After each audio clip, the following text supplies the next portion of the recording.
Santapan Harian Senin 20 Desember 2021.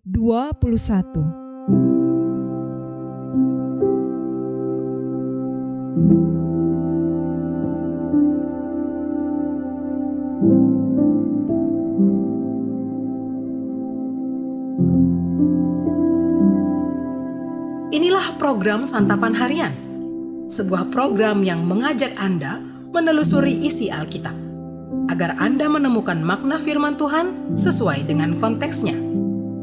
Santapan Harian tertuju bagi Anda yang ingin memiliki kehidupan rohani yang segar, kuat, dan sigap.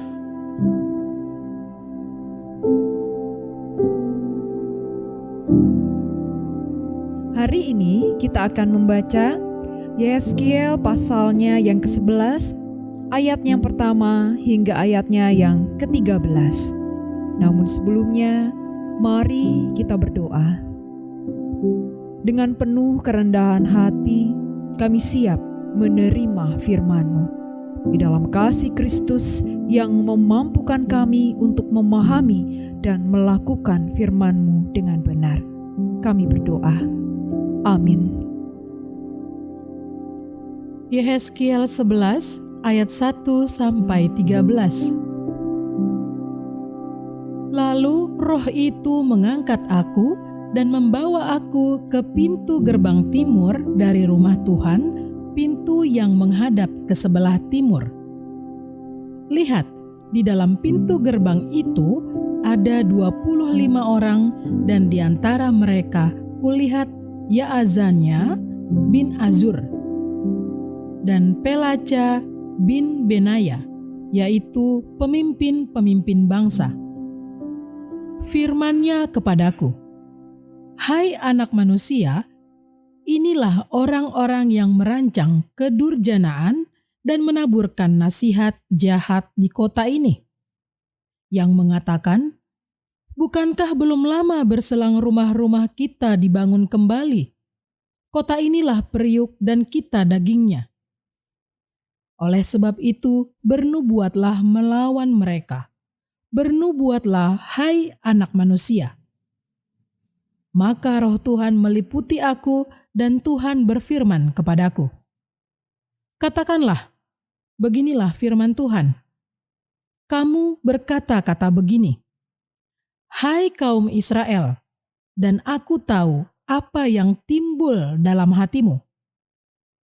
Orang-orang yang kamu bunuh di kota ini bertambah banyak, dan kamu penuhi jalan-jalannya dengan mereka. Oleh sebab itu, beginilah firman Tuhan Allah. Orang-orang yang kamu bunuh di kota ini, merekalah dagingnya, dan kota inilah periuk. Tetapi kamu akan kugiring keluar dari dalamnya. Kamu takut kepada pedang, tetapi aku akan mendatangkan pedang atasmu. Demikianlah firman Tuhan Allah. Aku akan menggiring kamu keluar dari dalamnya dan menyerahkan kamu di tangan orang-orang asing dan menjatuhkan hukuman-hukuman kepadamu. Kamu akan berebahan karena pedang, dan di tanah Israel aku akan menghukum kamu, dan kamu akan mengetahui bahwa akulah Tuhan. Kota ini tidak akan menjadi periuk bagimu, ataupun kamu seakan-akan daging di dalamnya. Di tanah Israel aku akan menghukum kamu. Dan kamu akan mengetahui bahwa akulah Tuhan, karena kelakuanmu tidak selaras dengan ketetapan-ketetapanku dan peraturan-peraturanku tidak kamu lakukan. Bahkan engkau melakukan peraturan-peraturan bangsa-bangsa yang di sekitarmu. Maka sedang aku bernubuat, matilah Pelaca bin Benaya. Lalu aku sujud dan berseru dengan suara nyaring, kataku, "Aduh Tuhan Allah, apakah engkau menghabiskan sisa Israel?"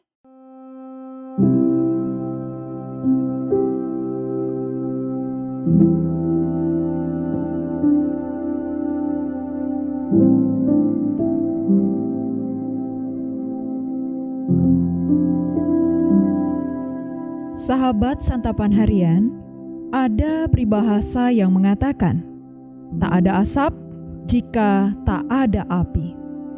Artinya adalah tidak ada akibat tanpa sebab. Penghukuman yang terjadi atas umat Israel bukanlah tanpa sebab.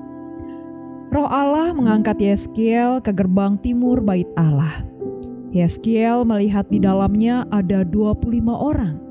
Di antaranya ada pemimpin Israel, yaitu Yaazania bin Asyur dan Pelaca bin Benaya. Allah mengatakan bahwa mereka semuanya adalah orang-orang yang merencanakan kejahatan di Yerusalem. Mereka mempengaruhi warga Yerusalem untuk mengabaikan bahaya musuh dan membangun rumah-rumah baru karena yakin bahwa mereka akan tetap aman di balik tembok kota. Hati mereka tidak lagi setia kepada Allah, sehingga mereka mendapat kebalikan dari yang mereka harapkan. Tembok kota tidak berguna sama sekali. Mereka tidak akan terlindung, tetapi akan dibawa keluar dan mati terbunuh oleh pasukan Babel.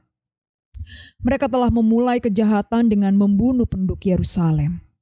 Kini mereka menjadi korban kejahatan yang dilakukan oleh bangsa Babel. Allah melakukan penghukuman sebagai peringatan bahwa akibat dari hidup tidak setia kepadanya adalah datangnya kematian sebagai hukuman dari Tuhan.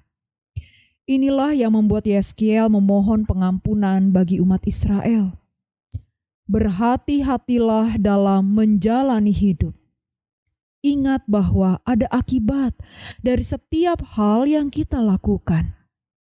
Kita harus menghindari penyebab dosa dengan menjaga hidup sesuai dengan kehendak Allah. Umat Israel pernah mengalaminya. Pada awalnya mereka hidup aman dalam perlindungan Allah. Karena menyembah berhala, mereka menjalani hidup dengan cara-cara yang jauh dari kehendak Allah. Akibatnya, umat Israel hidup terbuang dari negerinya, menjadi tawanan bangsa Babel.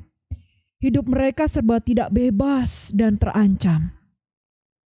Kehidupan kita perlu kita perhatikan dengan saksama. Janganlah kita menggunakan kelemahan manusia sebagai alasan untuk lepas tangan. Sekalipun ada pelanggaran yang mendatangkan kesusahan, kita tetap dapat memohon anugerah pengampunannya.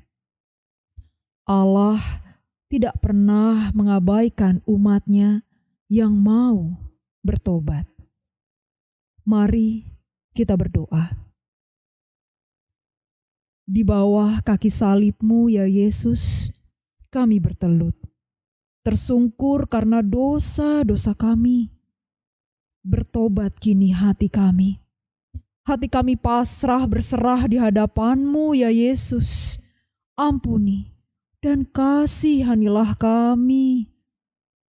Di bawah kaki salib-Mu Yesus, kami bertelut. Amin.